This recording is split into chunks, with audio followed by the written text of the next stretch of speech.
Sensex 89,000 तक जा सकता है बाय जून 2026। यहाँ पे मॉर्गन स्टैनले ने अपनी टॉप 10 पिक्स अनाउंस की हैं। मॉर्गन स्टैनले का बुलिश आउटलुक, बुलिश सुनते ही दिल में खुशी हो जाती है ना। रिटर्न्स हो सकते हैं 30%। भाई साहब ये कमाल की बात वो कह रहे हैं। इंडिया ग्लोबल आउटपुट में अपना शेयर बढ़ा रहा है, बट अगर चाइना को छोटा मोटा भी कॉपी किया जाए, उसके आसपास जाया जाए, तो हमारी ग्रोथ बहुत ही ड्रास्टिक हो सकती है। हमारे यहाँ पे म्यूचुअल फंड्स हमेशा से सपोर्ट का काम करते हैं। अब इसमें सेक्टर्स कौन से है जो फोकस में लेके आ रहे हैं, तो यहाँ पे इसका मतलब क्या, इन्वेस्टर्स के लिए क्या कहानी है। सेंसेक्स कहाँ जा रहा है, निफ्टी कहाँ जा रही है, बैंक निफ्टी कहाँ जा रही है, उस पर दिमाग नहीं लगाना आपको। दोस्तों मॉर्गन स्टैनले दुनिया के जाने माने इन्वेस्टर हैं और एक ऐसी ऑर्गेनाइजेशन है जिसके कहने पे लोगों को भरोसा हो जाता है ना। यहाँ पे मॉर्गन स्टैनले ने अपनी टॉप 10 पिक्स अनाउंस की हैं। हम उन सभी पिक्स को देखने वाले हैं, देखेंगे क्या वाकई उसमें कोई दमदार स्क्रिप्ट्स अवेलेबल है। आगे बढ़ने से पहले बता दूं, किसी भी तरह की बाइंग सेलिंग एडवाइस नहीं है। इस लाइन को ध्यान से सुन लीजिए। नीचे आगे लिख के लोग बोलते हैं भाई वीडियो देखी थी माल ले लिया, क्यों ले लिया भाई। बाइंग सेलिंग एडवाइस नहीं है, डिस्क्लेमर है क्लियरली। अपनी एनालिसिस करो, आपका पैसा है, आपके बच्चे खुद पालने चाहिए, अपना पैसा खुद संभालना चाहिए ना। किसी कहने से आपको कुछ भी नहीं लेना चाहिए, नहीं तो फंसने के चांसेस पूरे हैं। क्योंकि मेरा जो व्यू है, हो सकता है लॉन्ग टर्म हो सकता है मुझे कंपनी में कुछ दिख रहा हो पर आपको ना दिख रहा हो। आप सिर्फ ले लेंगे ब्लाइंडली। मेरे पास हो सकता है पैसे हो उसको एक्युमुलेट करने के, होल्ड करने के, बाय एंड डिप्स करने के, आपके पास ना हो। तो इसलिए कभी भी किसी भी वीडियो को देख के, मेरी नहीं किसी की भी वीडियो को देख के ब्लाइंडली बाइंग नहीं करनी है, ठीक है, राइट। तो आगे बढ़ते हैं। वीडियो सिर्फ एजुकेशन लर्निंग पर्पस के लिए है, कोई भी कंटेंट मिस ना हो जाए। यूट्यूब वीडियोस उड़ाता रहता है, हमारी भी 600 वीडियोस उड़ी हैं, कोई चैनल गायब हो जाए कुछ पता नहीं होता। तो इसलिए जो नीचे स्क्रिप्ट पे नंबर दिया है उसको सेव करके रखिए और हमारी बाजार ज्ञान एप्लीकेशन जो इस वीडियो के डिस्क्रिप्शन में लिंक दिया गया है, आपको डाउनलोड करके रखना है ताकि हम कनेक्टेड रहें, ठीक है। दोनों चैनल हैं, दोनों चैनल को सब्सक्राइब करके रखिए और आगे बढ़ते हैं दनादन विदाउट टाइम वेस्ट कि भैया मॉर्गन स्टैनले बाबा क्या कह रहे हैं, इस वीडियो में क्या क्या कवर होने वाला है। मॉर्गन स्टैनले का बुलिश आउटलुक, बुलिश सुनते ही दिल में खुशी हो जाती है ना, कोई बात नहीं। इंडिया की इक्विटी की री रेटिंग पोटेंशियल, क्या री रेटिंग हो सकती है, ये बड़े इंटरेस्टिंग है। टॉप 10 ओवरवेट स्टॉक्स कौन से, ओवरवेट का क्या मतलब होता है, ये टेक्निकल लैंग्वेज होती है, मतलब वो और बाय करने वाले इसके अंदर में है ना। अंडरवेट का मतलब वो उसको सेल करना चाहते हैं, ये रिसर्च एनालिस्ट की लैंग्वेज होती है। और इन्वेस्टर्स के लिए एक्शनेबल इनसाइट्स। तो वीडियो को पूरा देखना है। नमस्कार दोस्तों, स्क्रिप्ट के साथ में आपका स्वागत है इस वीडियो के अंदर में। पूरी वीडियो आगे बढ़ाते हैं। आने वाले 12 महीने में इंडियन इक्विटीज की री रेटिंग हो सकती है। मॉर्गन स्टैनले के मुताबिक रिटर्न्स हो सकते हैं 30%। भाई साहब ये कमाल की बात वो कह रहे हैं, 30% रिटर्न्स वो एक्सपेक्ट कर रहे हैं, ये मेरा कहना नहीं है। ये है उनके की इकोनॉमिक, कंज्यूमर और स्ट्रक्चरल टेलविंड का जिस्ट। अब पहला पार्ट में हम क्या डिस्कस करने वाले हैं कि स्ट्रक्चरल टेलविंड्स क्या हैं इस री रेटिंग के बिहाइंड, इनको समझने की कोशिश करते हैं। मॉर्गन स्टैनले का कहना है कि इंडिया की री रेटिंग एक फंडामेंटल शिफ्ट पे बेस्ड है, नॉट टेम्पररी हाइप। ये 8 मेजर फैक्टर्स हैं, एक एक फैक्टर्स को ध्यान से देखिएगा और सारा का सारा जो भी कंटेंट है ये पूरा का पूरा न्यूज से लिया गया है, रियूटर से लिया गया है, इकोनॉमिक टाइम्स से लिया गया है, फाइनेंशियल एक्सप्रेस से लिया है। ये सारे यहाँ पे आप सोर्सेज आप देख सकते हैं, हमने यहीं से लिया है। तो इंडिया का सबसे पहला पॉइंट क्या है, इंडिया ग्लोबल आउटपुट में अपना शेयर बढ़ा रहा है डेमोग्राफिक्स और इंफ्रास्ट्रक्चर पॉलिसीज के थ्रू। अमेरिका जितनी मर्जी धमकी दे ले, हम नया बायर ढूंढ लेंगे अपने कस्टमर्स के लिए। दूसरा पॉइंट, कंज्यूमर मार्केट का स्केल बढ़ रहा है। इंडिया फ्यूचर का सबसे बड़ा कंज्यूमर इकोनॉमी बन रहा है, यंगेस्ट कंज्यूमर इकोनॉमी हमारी कंट्री, ठीक है ना। Third, oil intensity in GDP गिर रहा है, ये अच्छी बात है, हम ऑयल बेस्ड इकोनॉमी नहीं रह रहे हैं। इन्फ्लेशन कंट्रोल और मैक्रो स्टेबिलिटी हेल्प करते हैं।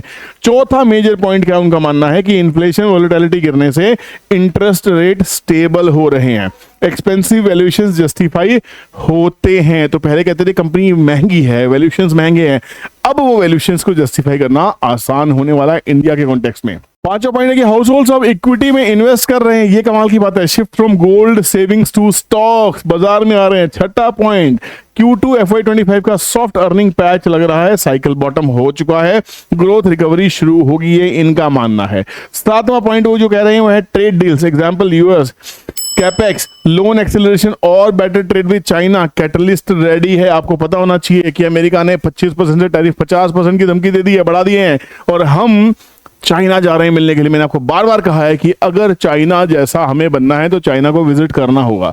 चाइना जैसा पूरा बनना तो पॉसिबल नहीं है, कोई भी देश नहीं बन सकता विश्व का, बट अगर चाइना को छोटा मोटा भी कॉपी किया जाए, उसके आसपास जाया जाए, तो हमारी ग्रोथ बहुत ही ड्रास्टिक हो सकती है और इसमें हमारे पीएम बड़े एक्सपर्ट है। आठवां पॉइंट उनका कहना क्या है, फॉरेन पोर्टफोलियो इन्वेस्टर्स की पोजीशनिंग वीक है, but India's low beta nature makes it defensive globally. भैया लो बीटा मतलब यहाँ पे यूएस जैसी वॉलेटिलिटी नहीं है कि एक ही दिन में स्टॉक 100% गिर जाता है, 100% बढ़ जाता है। हमारे यहाँ पे इतनी हाई मूवमेंट वॉलेटिलिटी नहीं होती है। हमारे यहाँ पे म्यूचुअल फंड्स हमेशा से सपोर्ट का काम करते हैं, सेलर्स के सेलिंग की वजह से दबाव नहीं आता है, क्रैश सेलिंग हमारे यहाँ पे नहीं होती है जो यूएस में हमेशा देखने को मिलती है। तो हमें यहाँ पे स्टेबल है, हमारा जो बीटा है हम उतना ज्यादा हाई बीटा पे काम नहीं करते, हमारा बीटा कंफर्टेबल है, ये इनका मानना है। ये 8 पॉइंट बहुत ही ज्यादा इंपॉर्टेंट है, बहुत ही इंटरेस्टिंग है ना।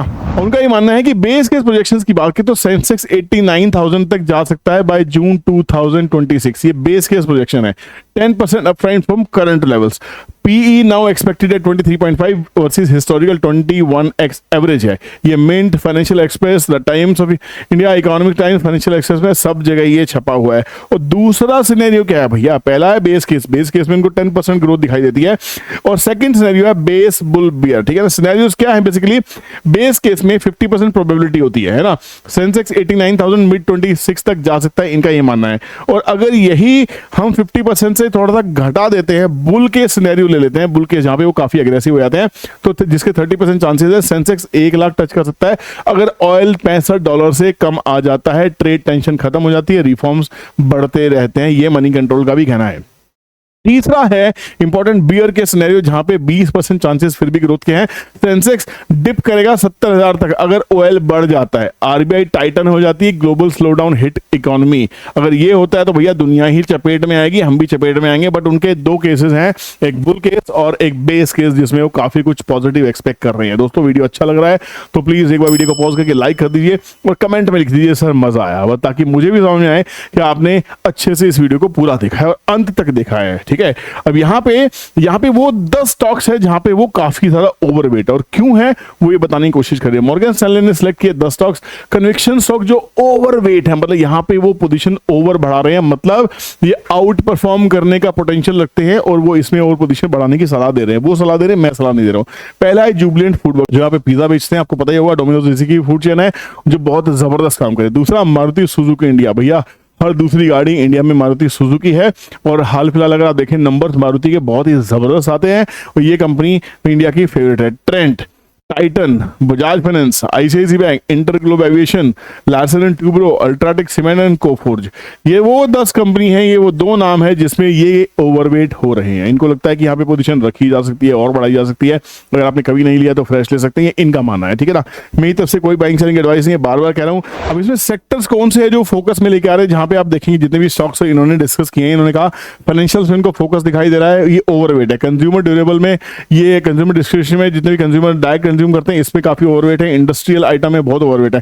अंडरवेट मतलब जहां पे पोजीशन कम करना चाहेंगे, utilities, energy, health care, material, यहाँ पे क्योंकि डोमेस्टिक साइकिल काफी प्रॉमिसिंग लग रहा है, पर यहाँ पे धीरे धीरे ये अंडरवेट हो रहे हैं, इसमें ज्यादा पोजीशन नहीं बना रहे हैं। ठीक है, तो यहाँ पे इसका मतलब क्या, इन्वेस्टर्स के लिए क्या कहानी है, इन्वेस्टर्स को क्या समझना चाहिए? इन्वेस्टर्स के लिए है कि री रेटिंग की अपॉर्चुनिटी है, मतलब सेंसेक्स का पोटेंशियल 10% ऊपर जाने का है, ये स्ट्रक्चरल ग्रोथ के साथ में अलाइन हो रहा है। स्टॉक पिकिंग मैटर करती है, बिल्कुल डेफिनेटली मैटर करती है।